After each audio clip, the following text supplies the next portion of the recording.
Bonjour, bienvenue sur Cyber votre tremplin incontournable pour maîtriser le monde du numérique, de la théorie jusqu'à la pratique et du débutant jusqu'à l'expert en cybersécurité, réseau télécommunications et intelligence artificielle. Nous y voici maintenant sur notre module 2, attaque et technique. Dans ce module, nous allons analyser en profondeur les logiciels malveillants en entreprise. 2.1. Analyser une cyberattaque. Pourquoi analyser une cyberattaque? Nous allons analyser une cyberattaque pour comprendre le code malveillant que utilisent les hackers pour anticiper, contenir et éliminer les menaces système. Donc voici les logiciels que les hackers ont souvent l'habitude d'utiliser. On a les logiciels espions et les logiciels publicitaires. Donc les logiciels espions, les hackers les utilisent pour surveiller l'activité, enregistrer les frappes comme keylogin, faire des captures des données sensibles comme des données bancaires. On a l'exemple de Pegasus, utilisé pour l'espionnage industriel ciblé. Et on a les logiciels publicitaires appelés également adware que les hackers utilisent pour diffuser des publicités intrusives, souvent packagées avec des logiciels gratuits pour monétiser l'infection. Exemple, une redirection forcée de navigateurs vers des sites frauduleux.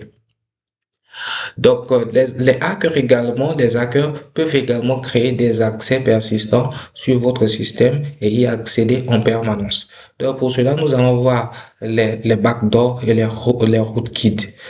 Les backdoors, également appelés portes dérobées, les hackers les utilisent pour contourner l'authentification standard pour un accès distant, permanent, indétectable en arrière-plan, tandis que les rootkits modifient totalement le système d'exploitation pour cacher leur présence, et cela nécessite souvent un nettoyage complet et une réinitialisation totale du système. On a les rançongiciels. Les rançongiciels, ce sont les logiciels que les hackers utilisent pour faire de l'extorsion, demander de l'argent. Donc, on va voir comment le mécanisme, ça fonctionne.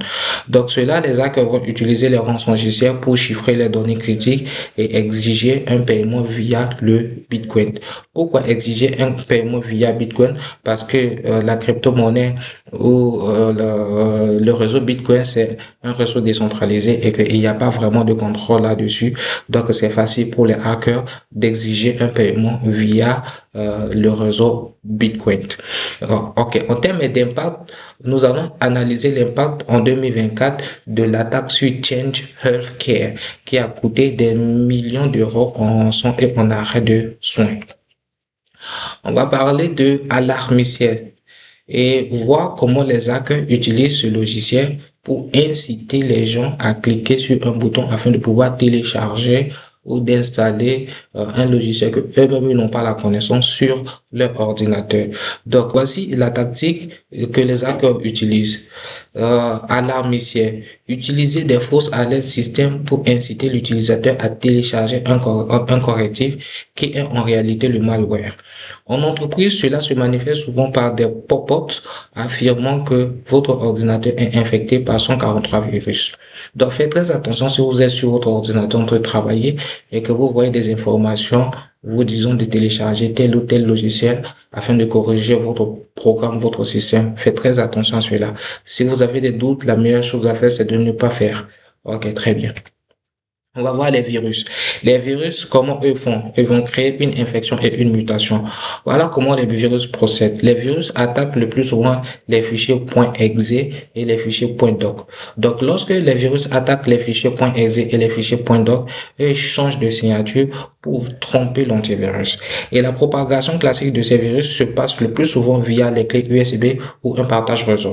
Donc, faites très attention quand vous échangez des clés et quand vous êtes connecté au réseau. Voilà. Le cheval de Troie.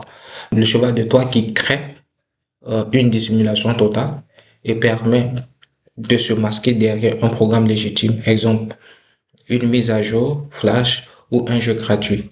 Donc, contrairement au virus, le cheval de Troie, il ne se réplique pas seul.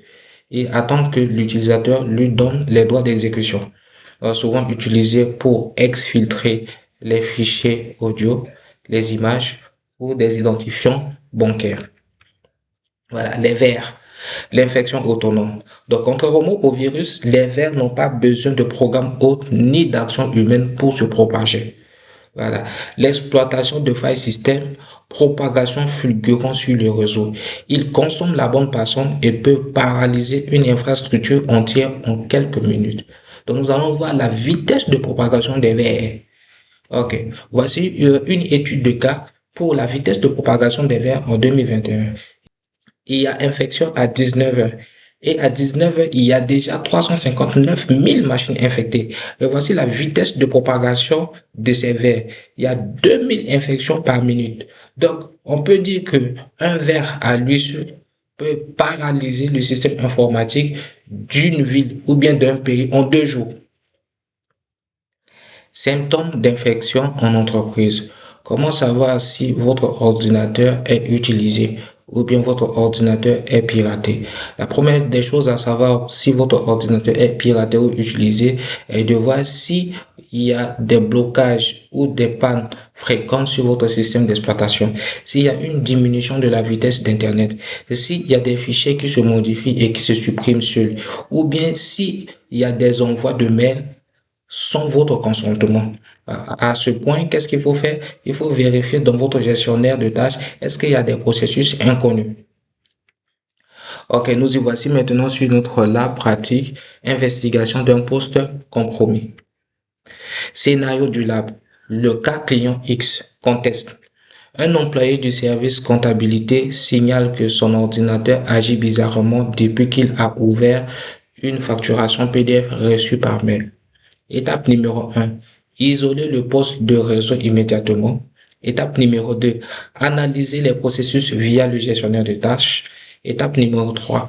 Vérifier les connexions réseau actives. Étape numéro 4. Identifier le type de malware. Voici la correction à notre lab. Pour cette correction, nous allons faire des analyses et voir des actions correctives que nous pouvons apporter en fonction des observations. Donc, on a le processus SVCOS. Si vous observez le processus SVCOS de manière élevée sur votre ordinateur, cela peut être dû à un cheval de Troie ou à une personne qui a installé sur votre machine un logiciel de minage. Dans ce cas, il faut tuer le processus et supprimer le binaire.